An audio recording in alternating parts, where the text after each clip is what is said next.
انسان کی اللہ تعالیٰ نے مختلف حالتیں بنائی ہیں اور اس کی مختلف حالتوں میں اس کی سوچ کے بھی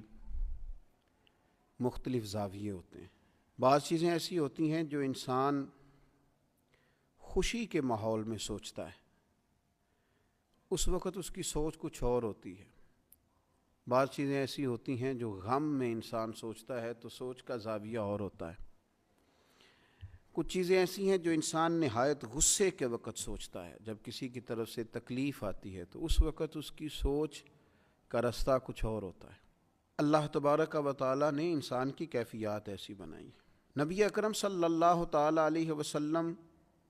جب بھی کوئی وصیت فرماتے، جب بھی کوئی حکم ارشاد فرماتے اور جب بھی کوئی نصیحت کرتے، وہ انسانی نفسیات کے بالکل قریب کر کے کرتے۔ بخاری مسلم میں مشکات میں ایک حدیث موجود ہے، حضرت ابو بکرہ رضی اللہ تعالیٰ عنہ ارشاد فرماتے ہیں کہ نبی پاک صلی اللہ تعالیٰ علیہ وسلم کو یہ فرماتے ہوئے میں نے سنا ہے کہ کوئی حاکم دو آدمیوں کے درمیان غصے کی حالت میں کوئی فیصلہ ہرگز نہ کرے۔ کوئی حاکم جب دو آدمیوں کے درمیان فیصلہ کرے تو غصے کی حالت میں نہ کرے، اس لیے کہ حالت غصہ میں جب وہ کوئی فیصلہ کرے گا تو وہ وقتی جذبات پر مشتمل فیصلہ ہوگا۔ اس حدیث پاک کی روشنی سے وہ سارے لوگ فیض حاصل کریں جو قاضی ہیں، جج ہیں، حاکم ہیں۔ کسی جگہ بھی انہیں منصف بنا کے بٹھایا جاتا ہے اور وہ فیصلہ کرتے ہیں،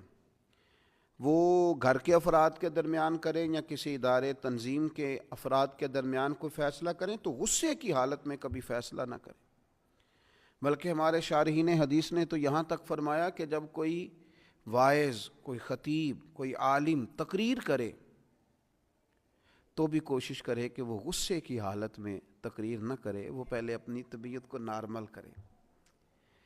وہ پہلے اپنے مزاج کو ٹھنڈا کرے، تاکہ کوئی ایسی بات جو حالت غصہ میں سرزد ہو اور اس کا نتیجہ ٹھیک نہ نکلے، اس سے قبل از وقت ہی وہ بچ سکے۔ تو سخت فیصلے بعض دفعہ سننے کو ملتے ہیں اور بعض مقامات پر بعض لوگوں کی رائے سخت ہو جاتی ہے۔ اس کی وجہ یہ ہوتی ہے کہ بعض چیزیں انتہائی غصے کی حالت میں کچھ لوگ کر رہے ہوتے ہیں، تو اللہ کے محبوب علیہ السلام نے منع فرمایا جب تم حالت غصہ میں ہو تو تم کوئی فیصلہ